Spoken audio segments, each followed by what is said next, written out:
Hello friend, কেমন আছেন সবাই? আশা করি সবাই খুবই ভালো আছেন। এএমটি অ্যানিমে স্কোয়াডে আপনাদের সবাইকে স্বাগত। আজকে আমি আপনাদের জন্য নিয়ে এলাম 2024 সালে মুক্তি পাওয়া the wrong way to use healing magic অ্যানিমেটি। এই অ্যানিমেটি কিছুটা ম্যাজিক অ্যান্ড ডেমন রিলেটেড। এই অ্যানিমেটির আইএমডিবি রেটিং 7.3 আউট অফ 10। একজন অ্যানিমে ফ্যান হিসেবে আমার কাছে এই অ্যানিমেটি দারুণ লেগেছে। আশা করি আপনাদের কাছেও এই অ্যানিমেটি ভালো লাগবে। তো চলুন আর কথা না বাড়িয়ে শুরু করা যাক the wrong way to use healing ম্যাজিকের প্রথম এপিসোড। এপিসোডের শুরুতে আমরা এই সিরিজের দুইজন প্রধান চরিত্র কাজুকি আর শিজুনেকে দেখতে পাই।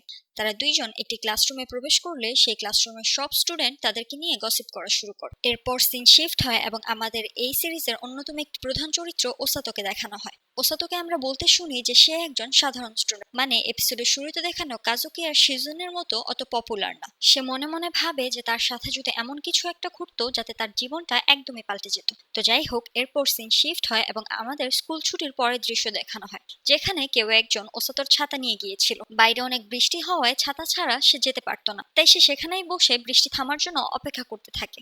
এমন সময় শিজুনে সেখানে আসে এবং ওসাতোকে জিজ্ঞাসা করে যে সে ছুটির পরেও স্কুলে কি করছে।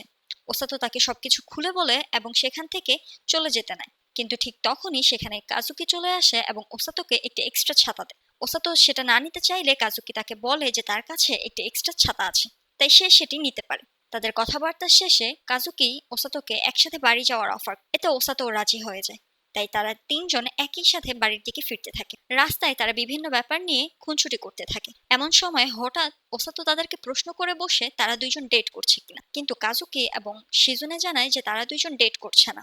আসলে তারা দুইজনই স্টুডেন্ট কাউন্সিলরের মেম্বার, তাই তারা স্কুলে অনেকটা সময় একই সাথে কাটায়। তাই স্টুডেন্টরা ভাবে যে তারা হয়তো ডেট করছে। ওসাতো সরাসরি তাদেরকে এই প্রশ্ন করার জন্য ক্ষমা চায়, কিন্তু তারা বলে যে তারা কিছু মনে করেনি। ওসাতোর এই প্রশ্নে তারা খানিকটা খুশি হয়, কারণ স্কুলের অন্যান্য স্টুডেন্টরা তাদের পিঠ পিছে কথা বলে। শুধুমাত্র ওসাতোই এমন ব্যক্তি যে তাদের পিঠ পিছে কথা না বলে সরাসরি তাদেরকে এই প্রশ্নটি করেছে। তো যাই হোক, তারা আবারও একসাথে চলতে থাকে এবং বিভিন্ন ব্যাপারে কথা বলতে থাকে। কিছু দূর যাওয়ার পর কাজুকি আর শিজুনে হঠাৎ কোনো একটা বড় ঘন্টার শব্দ শুনতে পেয়ে থেমে যায়, কিন্তু মজার ব্যাপার হলো ওসাতো কোনো ধরনের শব্দ শুনতে পায় না। তারা এই ব্যাপারটি নিয়ে কথা বলতে থাকে। এমন সময় হঠাৎ সেখানে একটি স্পেল কাস্ট হয়। এরপর তারা কোনো একটি জায়গায় টেলিপোর্ট হয়ে যায়। এর পরের দৃশ্যে আমরা ওসাতোদের একটি রাজ দরবারে দেখতে পাই। সেখানে ওসাতোর জ্ঞান না থাকায় কাজুকি তাকে ডেকে তোলে। তাদের সবার জ্ঞান ফেরার পর সেখানকার রাজা আসে এবং তাদেরকে গ্রিট করে এবং জানায় যে তারা বর্তমানে লিঙ্গার সাম্রাজ্যে অবস্থান করছে এবং সে এই রাজ্যের রাজা। তার পরিচয় শেষে সে বলে যে এই রাজ্যের মানুষেরাই তাদেরকে হিরো সামানিং রিচুয়াল নামক এক ধরনের রিচুয়ালের মাধ্যমে এখানে সামান করেছে।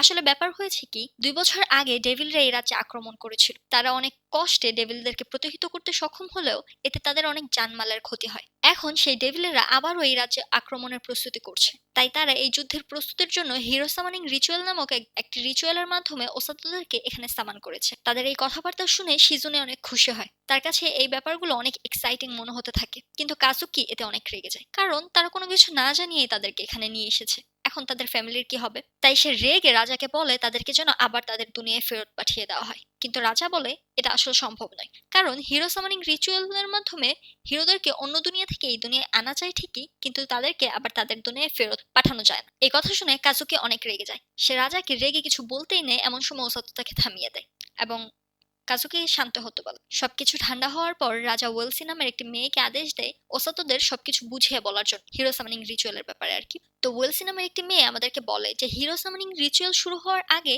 হিরোরা বেল বাজার শব্দ শুনতে পায়, যেমনটা আমরা এপিসোডের শুরুতে দেখেছিলাম। সেখানে কাজুকি আর শিজুনে দুইজন বেল বাজার শব্দ শুনতে পেল, ওসাতো কিন্তু কোনো ধরনের শব্দ শুনতে পায়। এর মানে হচ্ছে ওসাতো কোনো হিরো না, সে কাজুকি আর শিজুনেদের সাথে ভুলবশত চলে এসেছে। কি মজার গল্প তাই না, যেখানে মেইন হিরোই ভুলবশত স্টোরিতে ঢুকে গেছে। তো যাই হোক, এর পরের দৃশ্যে আমরা ওয়েলসিকে একটি ক্রিস্টাল বলের উপর ম্যাজিক করতে দেখতে পাই। এরপর আমরা জানতে পারি এই ক্রিস্টাল বলের মাধ্যমে এটা মাপা হবে যে কাজুকি এবং ওসাতোদের কাছে কি ধরনের শক্তি আছে, কি ধরনের ম্যাজিক পাওয়ার আছে। তো যাই হোক, এরপর ওয়েলসির যখন ক্রিস্টাল বলের উপর ম্যাজিক করা শেষ হয়ে যায় তখন সে শিজুনোকে ডাকে এবং ক্রিস্টাল বলের উপরে হাত রাখতে বলে। তো শিজুনে যখন ক্রিস্টাল বলে হাত রাখে তখন ক্রিস্টাল বলের রং হলুদ বর্ণের হয়ে যায়।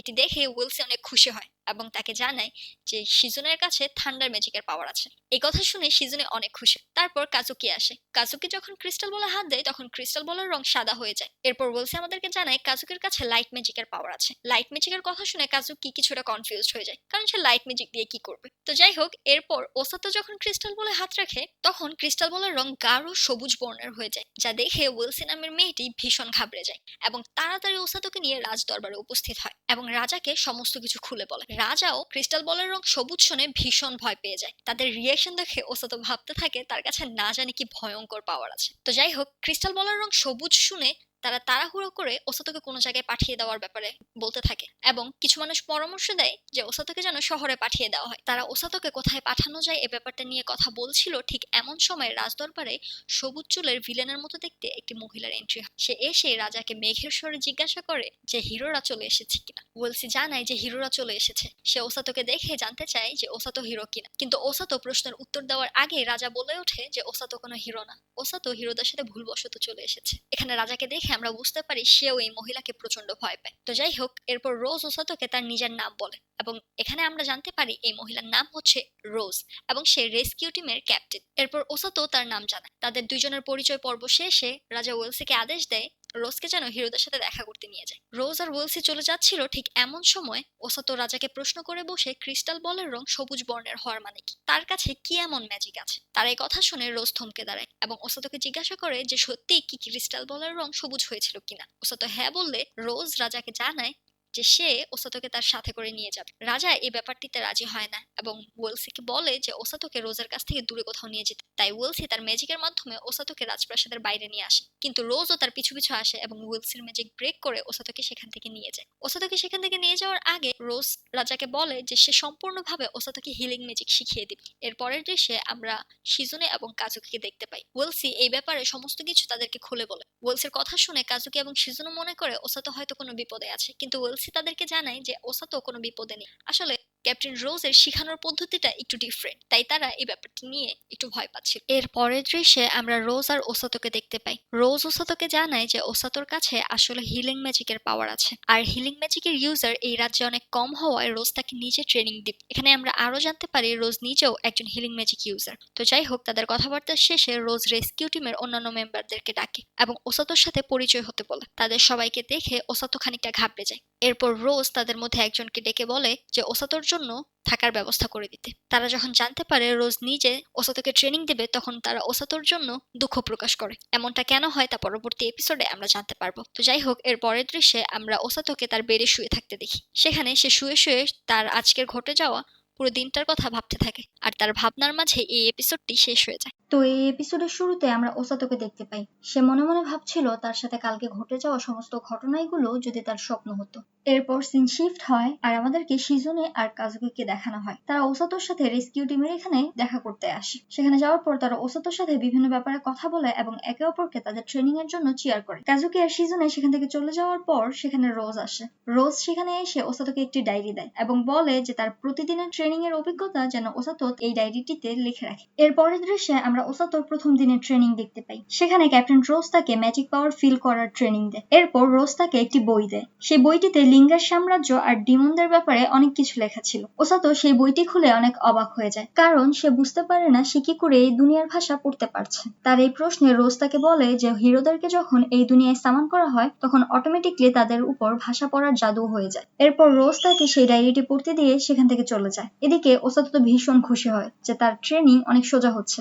এর পরের দৃশ্যে আমরা ওসাতোর দ্বিতীয় দিনের ট্রেনিং দেখতে পাই। সেখানে অনেক বড় একটি এরিয়া জুড়ে আমরা ওসাতোকে দৌড়াতে দেখি। দৌড়ানোর মাঝে মাঝে সে থেমে গেলে রোজ এসে তাকে মেরে আবার দৌড়াতে পাঠিয়ে দেয়। কিন্তু এখানে মজার ব্যাপার হলো রোজ যখন তাকে মারে তখন ওসাতো তো ব্যথা পাই না, বরং তার আগের ব্যথাও চলে যায়। ওসাতো এর কারণ জানতে চাইলে রোজ তাকে বলে যে সে হিলিং ম্যাজিকের মাধ্যমে তার পা ঠিক করে দিয়েছে। এরপর রোজ তাকে আবারও দৌড়াতে বলে। ওসাতো দৌড়াতে থাকে আর মনে মনে রোজকে গালি দিতে থাকে। এভাবে ওসাতো ট্রেনিং করতে থাকে। হঠাৎ ওসাতো খেয়াল করে যে সে হিলিং ম্যাজিকের মাধ্যমে তার ব্যথা ঠিক করতে পারছে। এভাবে ওসাতো ট্রেনিং চলতে থাকে। এরপর থেকে ওসাতো ট্রেনিং এর মাঝে হিলিং ম্যাজিক ব্যবহার করা শুরু করে। রোজ যখন দেখে যে ওসাতো তার সব ট্রেনিং ঠিকমতো করছে, তারপর সে ওসাতো প্রতিদিনের ট্রেনিং এর সাথে একটি নতুন ট্রেনিং জুড়ে দেয়। সেই ট্রেনিংটি হলো সারাদিন দৌড়ানোর পর 1000 বার পুশ আপ দেওয়া। হ্যাঁ, ঠিকই শুনছেন, 1000 বার পুশ আপ দেওয়া। বেচারা ওসাতো আর কি করবে, সে প্রতিদিনের ট্রেনিং এ সে 1000 বার পুশ আপ দেওয়া শুরু করে। এভাবেই রোজ যখন দেখে ওসাতো তার ট্রেনিং গুলো ভালোভাবে কমপ্লিট করছে, তখন সে ওসাতোর ট্রেনিং গুলোর সাথে নতুন নতুন আরো কিছু জুড়ে দিতে থাকে, যেমন পিঠের উপর ব্লক রেখে পুশ আপ দেওয়া, তারপর ওয়েট নিয়ে দৌড়ানো। এই রোজকে দেখে আমার এক প্রাইভেট টিউটরের কথা মনে পড়ছে। আমার একটা ম্যাথ প্রাইভেট টিউটর ছিল। সে যখন দেখতো তার দেওয়া সব এইচডব্লিউ আমি কমপ্লিট করে আনছি, তখন সে আরো বেশি করে এইচডব্লিউ দিত, যেন এগুলো হাওয়ার মধ্যে কমপ্লিট হয়ে যায়। আসলে সব টিচাররা একই রকম, হোক সে ওসাতোর ট্রেনার রোজ অথবা আমার ম্যাথ টিচার। এভাবেই একদিন ওসাতো ট্রেনিং এর মাঝে কাজুকি আর শিজুনে তার সাথে দেখা করতে আসে, কিন্তু তারা সেখানে এসে দেখতে পায় রোজ ওসাতোর পিঠের উপর একটি বড় পাথর চাপিয়ে নিজে সেই পাথরটির উপর বসে ওসাতোকে পুশ আপ দেওয়াচ্ছে। এই দৃশ্য দেখে কাজুকি আর শিজুনের চোখ তো একবারে ছানা বড় হয়ে যায়। এদিকে রোজ ওসাতোকে ধীরে ধীরে পুশ আপ দেওয়ার জন্য ধমক দিতে থাকে, কিন্তু আমাদের ওসাতোই বা কম কিসে। ওসাতো বড়াই করে বলে আসলে রোজ অনেক হালকা তো, তাই সে অনেক ধীরে ধীরে পুশ আপ দিচ্ছে। এই কথা শুনে রোজ তার পিঠ থেকে নেমে তার পিঠের উপর আরো একটি পাথর চাপিয়ে দেয় আর বলে পুশ আপ দিতে। রোজের এই কাজ দেখে কাজুকিদের সাথে আসা একজন সৈনিকের মতো লোক রোজের সাথে খুব রাগারাগি করতে থাকে। এখানে আমরা জানতে পারি সৈনিকের মতো সেই লোকটির নাম সিগলিস। তাদের কথাবার্তার এক পর্যায়ে রোজ ওসাতোদেরকে সেখান থেকে পাঠিয়ে দেয়। ওসাতোরা সেখান থেকে চলে যাওয়ার পর সিগলিস রোজকে জানায় যে রাজা তাকে সৈন্যদলে যোগ হওয়ার নির্দেশ দিয়েছে, কিন্তু রোজ এতে রাজি হয় না। এখানে আমরা জানতে পারি রোজের ডান চোখটি আসলে নষ্ট, তাই সে তার সেই চোখটি চুল দিয়ে ঢেকে রাখে। এরপর সিন শিফট হয় ওসাতোদের দিকে। তারা কথা বলতে থাকে, এমন সময় আমরা জানতে পারি সিগলিস আসলে লিঙ্গার সাম্রাজ্যের সেনাপতি। সিগলিসই কাজুকি আর শিজুনেকে ট্রেনিং দিচ্ছে। তাদের কথাবার্তার মাঝে ওসাতো কাজুকিদের সাথে আসা একটি মেয়ের ব্যাপারে জানতে চায়। এখানে আমরা জানতে পারি এই মেয়েটি হলো লিঙ্গার সাম্রাজ্যের প্রিন্সেস। তাদের কথাবার্তার মাঝে হঠাৎ শিজুনে ওসাতোর বডি নিয়ে তাকে টিজ করতে থাকে, মানে ওসাতো এত হার্ড ট্রেনিং করার পর ওসাতোর তো একদম সিক্স প্যাক হয়ে গেছে, তাই শিজুনে ওসাতোর বডি নিয়ে ওসাতোকে টিজ করতে থাকে। এমন সময় ওসাতোদের টিমের একজন ওসাতোর জন্য খাবার নিয়ে আসে, কিন্তু ওসাতো তার উপর রেগে যায়, কারণ এর আগে সে একবার ওসাতোর খাবার খেয়ে ফেলেছিল। এই ব্যাপারটি নিয়ে তাদের মধ্যে মারামারি শুরু হয়ে যায়। ওসাতোকে এখানে খুশি দেখে কাজুকি আর শিজুনেরাও অনেক খুশি হয়, তারাও আরো ভালো ট্রেনিং করার জন্য মোটিভেটেড হয়। এরপর সিন শিফট হয় আর রোজ ওসাতোকে একটি বড় ব্যাগ দেয় এবং বলে তারা বাইরে যাবে। এরপর সে ওসাতোকে নিয়ে একটি জঙ্গলের সামনে আসে আর বলে এই জঙ্গল থেকে কমপক্ষে একটা গ্র্যান্ড গ্রিজলি শিকার না করে যেন সে না ফিরে। রোজের এই কথা শুনে ওসাতো অনেক ভয় পেয়ে যায়। সে জঙ্গলে যেতে না চাইলে রোজ তাকে ঢিল মেরে জঙ্গলে ফেলে দেয়। সত্যি কথা বলতে কি,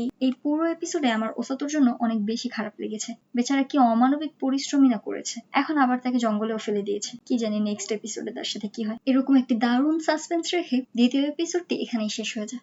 ভিডিওটা কেমন লাগলো তা কমেন্টে জানাতে ভুলবেন না। ভিডিওটা যদি ভালো লাগে তাহলে প্লিজ একটা লাইক দিয়ে দিবেন আর আমাদের চ্যানেলটি সাবস্ক্রাইব করে পাশে থাকা বেল আইকনটি ক্লিক করে দিবেন, যাতে আমাদের চ্যানেলের প্রত্যেকটি ভিডিওর নোটিফিকেশন আপনার ফোনে চলে আসে। আজকের মতো এখানেই শেষ করছি। সবাই ভালো থাকবেন, সুস্থ থাকবেন। Tata, bye bye.